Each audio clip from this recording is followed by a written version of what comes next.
Omukubi w'ebikonde Kawagga bamweyana eyatikira ennyo nga omunuzi wa Bunwe y'omu ku bazannyi ababadde mu nsiike mu lulwana olutuumiddwa The Survival for the Fittest oluzannyiddwa mu kiteekerezo lunaku olwaleero wali ku Gladiators Paradise e Masanafu.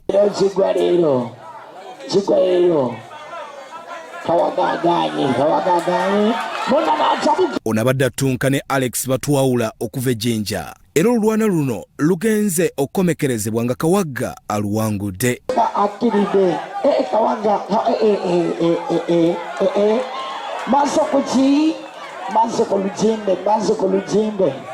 Kawagga agamba ekimuleetedde okuwangula olulwana luno kubadde kwetegeka bulungi. Buli mulwanyi yenna lekera okunyooma omulwanyi. Oba kuwa omuntu ne wabeera mulema ne wabeera mulamu mukube ng'omulamu.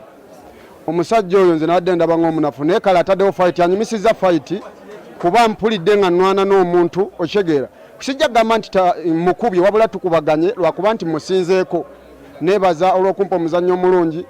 Fight tebadde mbi olw'ensonga bannayuganda bambeereddewo sirina kye nnyinza kwogera wabula nze ngenda kwogera ekigambo kimu nti yenze omunuzi wa Bunwe Kampala n'emirwano ngenda kusigala nga nnula sigenda kukomyawo. Bw'atyo atutegeeza nti oluvannyuma lw'olulwana luno kati amaaso agatunuulizza abo bonna abasuubira nti bamusobola. Mbadde siyinza kumukuba ne mutta wabula kye neekakasa we naafuna omuntu nga yeesobola nja kumukuba kuba mba mmanyi nti alina obusobozi obubeezawo abaana be ne kati sewannaku oyo sewannaku nganze lwaki mutta so n'olwekyo kye kiŋŋaanya omutta bannamawulire temunkwata bubi. Gambo ebiŋŋambiddwa bingi ne baŋŋamba Kawagga talwanangako era ogenza okulabisibwa nga fight esoose tiyandibadde Kawagga okuwakanya kubaddewo kungi nnyo bigambo bingi nnyo nga bagamba Kawagga si yandibadde main fight naye nkwebaza obutanswaza.